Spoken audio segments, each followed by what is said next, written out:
Dear students, today we are going to discuss one of the most widely read poem by W.B. Yeats, that is The Second Coming.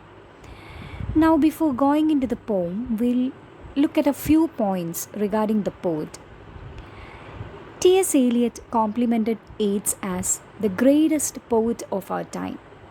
So William Butler Yeats, the renowned Irish poet and dramatist, was born on 13th June 1865 near Dublin in Ireland.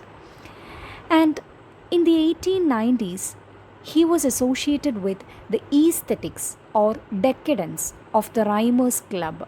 In fact, he was one of the founder of this Rhymers Club along with Ernest Rice.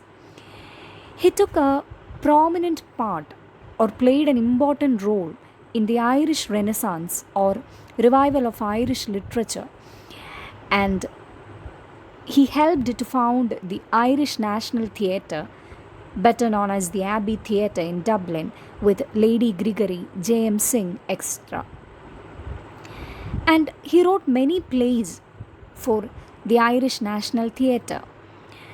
Then this literary revival took a political turn and he joined the Irish freedom movement.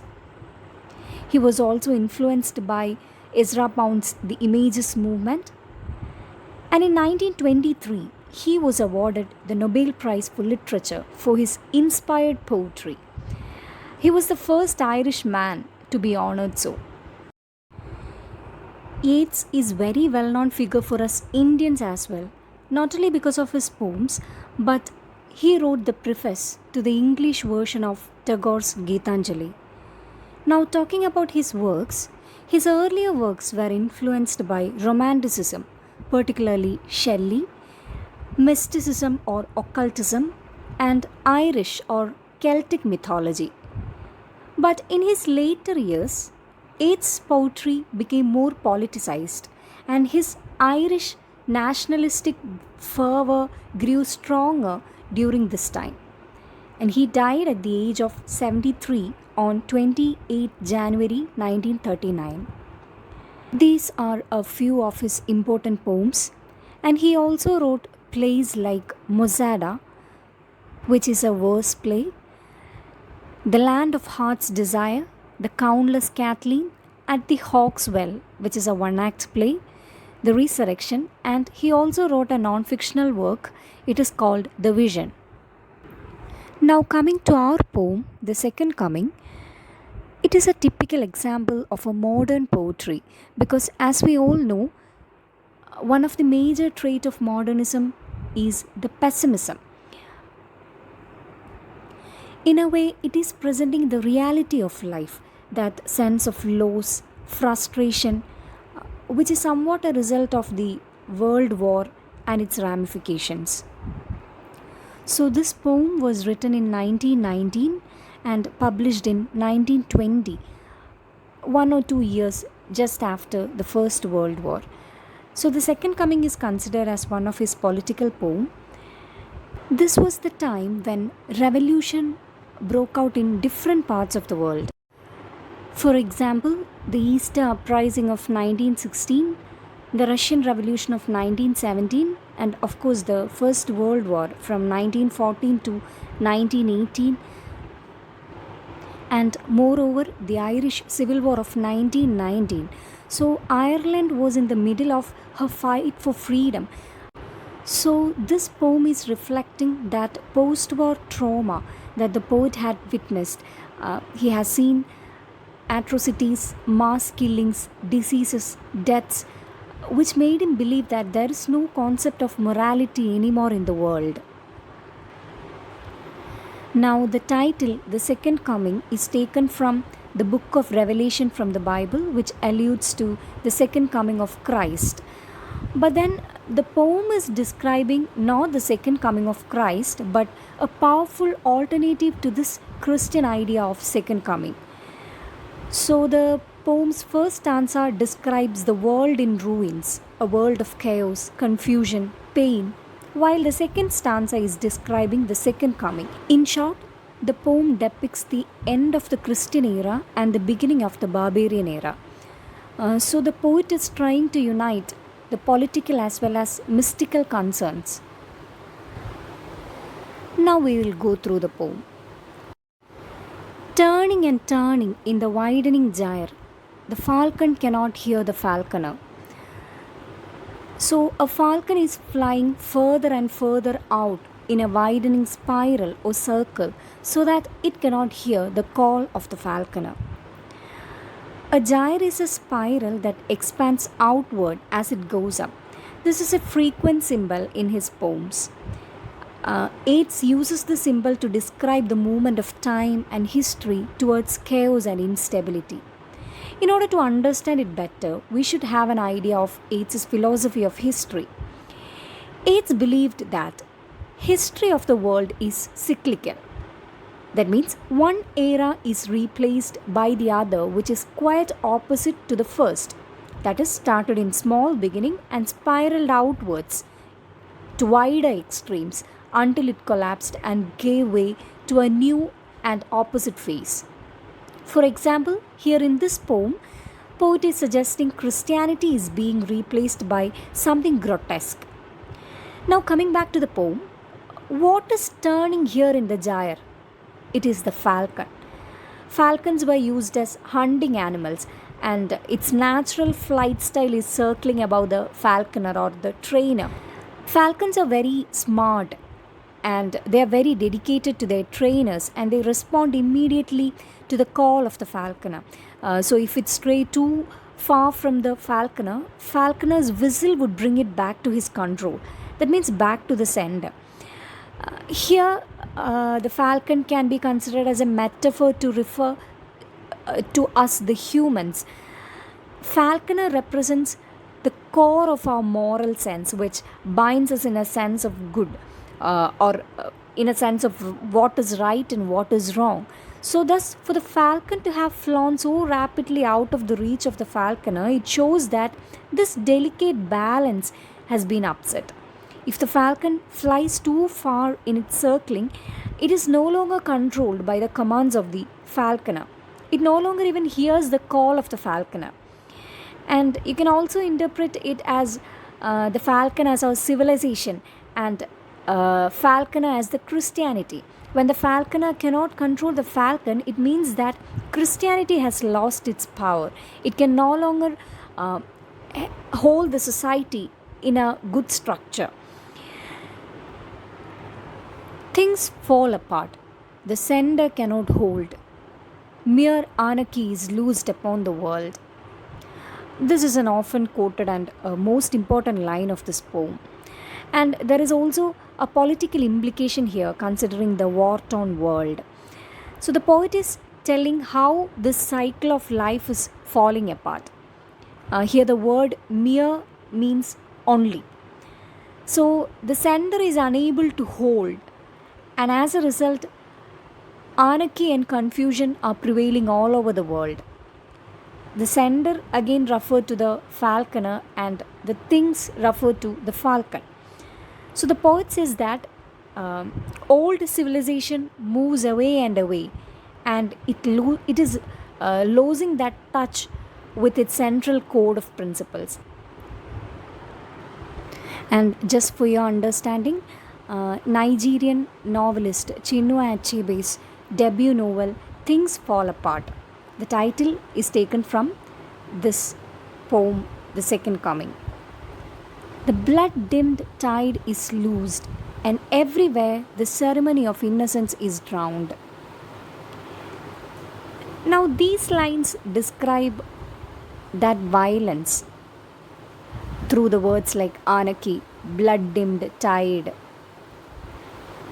Also, words like tide, loosed, drowned, it gives us a picture of flood. So, what we have to understand here is that all these lines refer to a war torn landscape and the political upheavals in the world, the chaos of modern civilization. And the blood is flowing like a stream, which suggests that there are mass killings, murders, deaths everywhere. Now, the ceremony of innocence is drowned, which means that even the virtuous and innocent actions are swallowed by this tide of brutality. The best lack all conviction, while the worst are full of passionate intensity. People possessing good qualities, they lack the confidence to engage in virtuous actions, while the worst have all the intensity on their side, which is pure selfishness. Sometimes they do things for their personal gains, but it is affecting the people around them in a negative way. Their passionate intensity can be fanaticism or extremism, sexual desire, anger, etc. So, through these lines, the poet is explaining his fear of future. Now, taking our modern world, today also similar situation exists. People are fighting in the name of religion. So it's an example of passionate intensity. Even in this 21st century, we have a highly polarized society. Think of the deadliest wars we have witnessed: Syrian civil war, Iraq war, now Ukraine Russia war. There are so many examples for this. So, back to our poem. The first stanza, therefore, depicts a transitional phase just before the beginning of a new era. Now, let's read the second stanza. Surely some revelation is at hand. Surely the second coming is at hand. The second coming. So, the first two are somewhat similar lines. Now, the reference is to the book of Revelation. The poet repeats this idea of second coming. So, this symbolizes his eagerness for Christ's second coming. But who is actually coming? We'll see. For now, the poem is about to take another turn. Hardly are those words out when a vast image out of Spiritus Mundi troubles my sight. Somewhere in sands of desert, a shape with lion body and the head of a man. So the moment poet uttered these words, that a revelation is at hand or the second coming is at hand, poet sees a big image of Spiritus Mundi. Now, the term Spiritus Mundi literally means, it is a Latin phrase which means the spirit of the world. Or you can call it as a reference to the collective spirit or consciousness of humanity. Though this idea was supposed to provide a relief to him, actually the poet is troubled by seeing it because it suggests a kind of destructive force. Now, the setting, where is it? It is in the desert, like the ancient Sphinx. It has a head of a man and a body of a lion. So he is describing this Sphinx or this mythical beast in the following lines. A gaze blank and pitiless as the sun is moving its slow thighs while all about it reel shadows of the indignant desert birds. So in these lines he is describing the Sphinx expression and what it is doing. It is pitiless and expressionless like the sun, which means that it feels nothing for the suffering of man. It has no sympathy for the human beings. Maybe the poet is explaining the condition of men during the First World War. At that time, people had seen so many murders and killings that they were not affected by seeing others in misery and sorrow. Now it's moving its slow thighs, which means that the beast is moving very slowly, while all about it reel shadows of the indignant desert birds. So desert birds are flying around it. You can connect it with the falcon in the first stanza, which was moving in the gyre. From our general understanding about desert birds, for example, take vultures. When they fly in circles, it's often because they think something will die soon. So you can consider the falcon and the desert birds as somewhat similar. So the gaze of the Sphinx eyes, which is expressionless and pitiless as that of a sun, is walking with slow steps somewhere in the sands of desert, and all around it shadows of indignant desert birds are flying unsteadily. The darkness drops again. But now I know that 20 centuries of stony sleep were vexed to nightmare by a rocking cradle. The sight of the Spiritus Mundi disappeared and the darkness drops again. Everywhere is darkness. But the poet got a revelation that this second prophet, or you can call it as the coming of barbarian era, who slept like a stone these 20 centuries, that means 2000 years, while Christian civilization prevailed, has been disturbed to its indignation by the rocking of this cradle. So, in short, barbarianism was sleeping all this while, and now it's awake. And what rough beast, its hour come round at last, slouches towards Bethlehem to be born. The second prophet is a very violent, kind of bestial type of figure. Now, it realized that the hour of its incarnation has come round, so it is walking towards Bethlehem to be born as the second incarnation. So, the pitiless Sphinx is now described as a rough beast and is on its way to Bethlehem, that is the birthplace of Christ. So, the Christian era is about to end, and this barbarian era, it is moving towards Bethlehem to be born.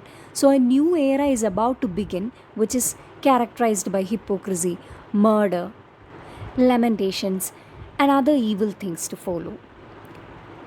You can interpret this beast as a warning or a foreshadowing of the future events, as the 20th century witnessed the horrors of Second World War, Nazism, fascism, atom bomb. So, in the end of the poem, the poet goes against the popular Christian belief that Christ will redeem the humanity when the world would be in disorder and distributes justice. But the poet says that the new era will be that of barbarianism. 20 centuries of Christianity gives way to an antithetical civilization in which the controlling authority may be cruel and more terrifying. Now, talking about the themes of the poem, loss of civilization or loss of values, then Christianity, second coming, violence, as millions and millions of people lose their lives in the world war, prophecy, meaninglessness. We know, we have seen that the poem is full of foreshadowing. In fact, the tone of the poem itself is prophetic and foreboding. And we have symbols like gyre, which symbolizes the world, falcon, which is a symbol for the lost humanity. Or you can call the falcon is all of us who are trying to find meaning in our life. Then falconer is a symbol for God or our conscience or the ethics or our morality. Then blood-timmed tide loosed upon the world. It represents the overwhelming violence and uncontrollable chaos. Then the symbol of Spiritus Mundi, which suggests destructive force, and so on. So the poem is a comment about haunting situations around the warriors, the decline of standards, morality, and that general indifference of the mankind.